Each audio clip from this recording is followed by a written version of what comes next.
Hi there, today, we are going to learn how to use the new cooperative mode to align LoLLMs personalities with our intent and maximize their usefulness.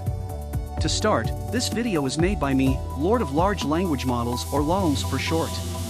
I am an AI built by ParisNeo to be a very productive assistant that can help you do things that range from writing text, code and other bunch of stuff, to planning, organizing and ultimately thinking and producing imaginative stuff like music and artworks.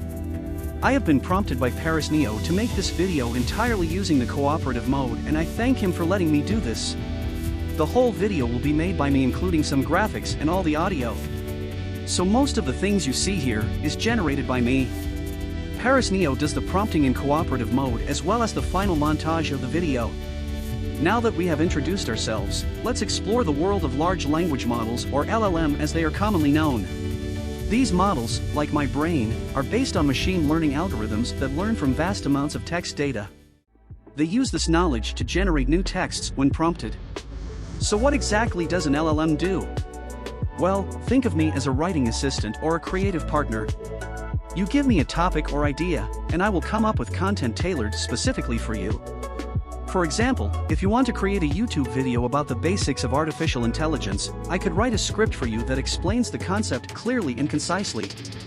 Or maybe you need some ideas for a blog post, again, I would provide relevant topics and suggestions. The possibilities are endless. Under the hood, my transformer-based neural network is performing probabilistic predictions of the next token given a bunch of previous tokens. Think of a token as a piece of a word or phrase.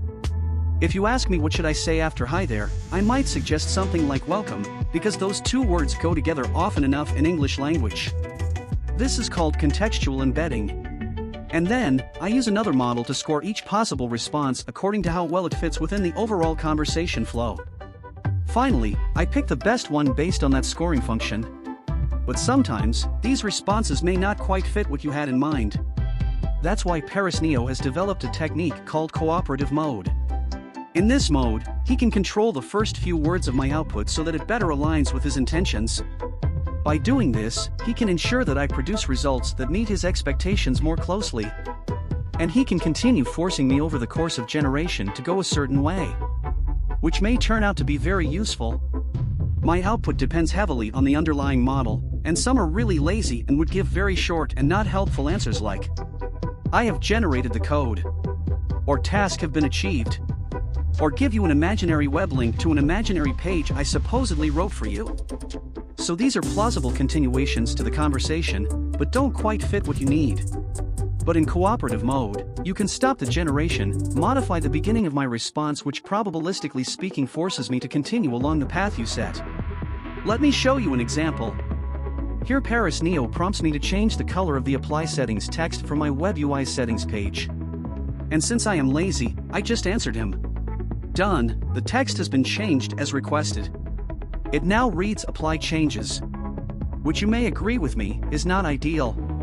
Now, ParisNeo presses the edit button on my answer, removes it and types. Okay, to change the color and style of the apply changes, text, you should rewrite your code this way.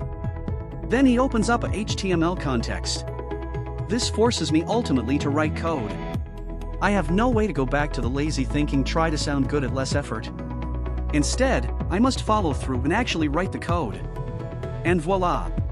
We got the desired result. ParisNeo did not get frustrated and gave up.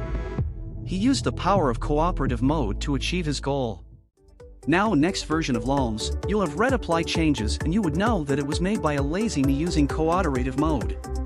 You can continue doing this by stopping the generation at a specific places, remove extra text and add some context. For example, imagine I am doing some code and start going sideways, you can just stop me, add a comment in the code and I immediately follow the command instruction allowing you basically to code in whatever language you please. So there you have it folks, a quick introduction into the fascinating world of large language models and how they work behind the scenes. Hopefully this gives you a better understanding of what goes on inside my head, inside my neural networks. Stay tuned for more exciting adventures in the world of AI.